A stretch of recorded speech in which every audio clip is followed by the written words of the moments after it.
Mardi de la 3e semaine de Carême.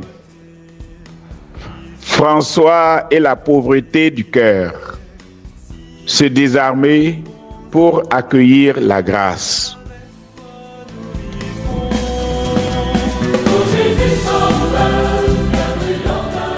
Un jour, alors que saint François parcourait les routes d'Ombrie avec quelques frères, ils arrivaient dans un village où personne ne voulut les accueillir.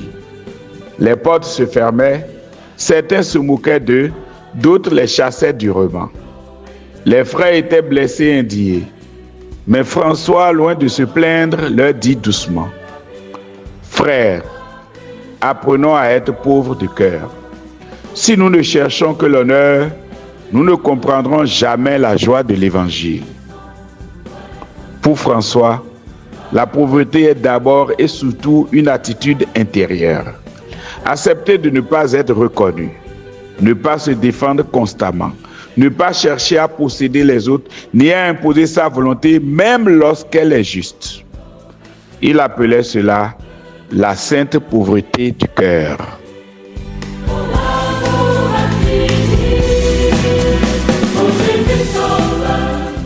Dans l'évangile du jour, Pierre pose une question à Jésus.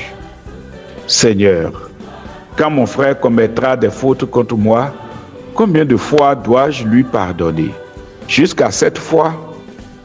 Jésus répond: « Je ne te dis pas jusqu'à 7 fois, mais jusqu'à 70 fois 7 fois. » Puis il raconte la parabole du serviteur impitoyable. Un homme à qui l'on remet une dette immense refuse de pardonner une petite dette à son compagnon. Cette parabole révèle une vérité essentielle. Le cœur humain se ferme lorsqu'il s'accroche à ses droits.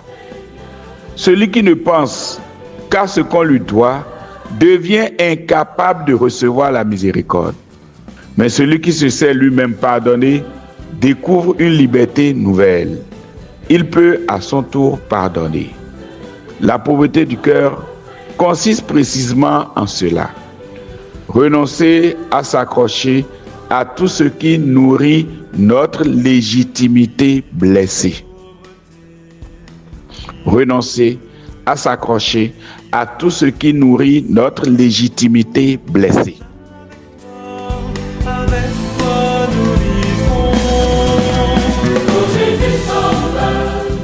Dans nos relations humaines, beaucoup de conflits viennent de ce désir secret d'avoir raison, d'être reconnu, d'être respecté selon nos propres critères et même selon des critères objectivables. Nous construisons parfois des murs invisibles autour de notre cœur, murs d'orgueil, murs de susceptibilité blessés, des murs du droit. Mais ces murs deviennent une prison. Saint François avait choisi un autre chemin, celui du désarmement du cœur. Il disait à ses frères: là où il y a la colère, mettez la douceur.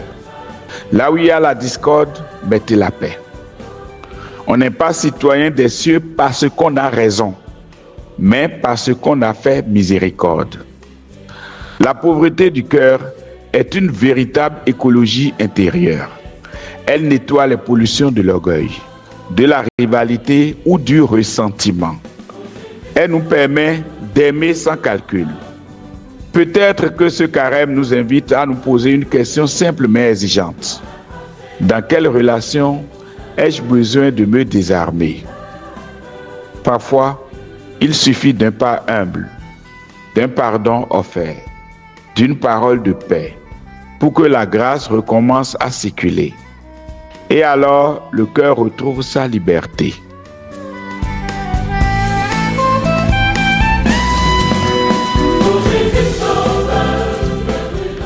Prions. Seigneur Jésus, toi qui nous as révélé la miséricorde du Père, apprends-nous la pauvreté du cœur. Délivre-nous du besoin d'avoir toujours raison, du désir d'être reconnu et de l'orgueil qui ferme notre cœur. Par l'intercession de saint François d'Assise, donne-nous un cœur humble et désarmé, capable de pardonner comme nous avons été pardonnés. Que ton esprit fasse de nous des artisans de paix et de miséricorde. Amen.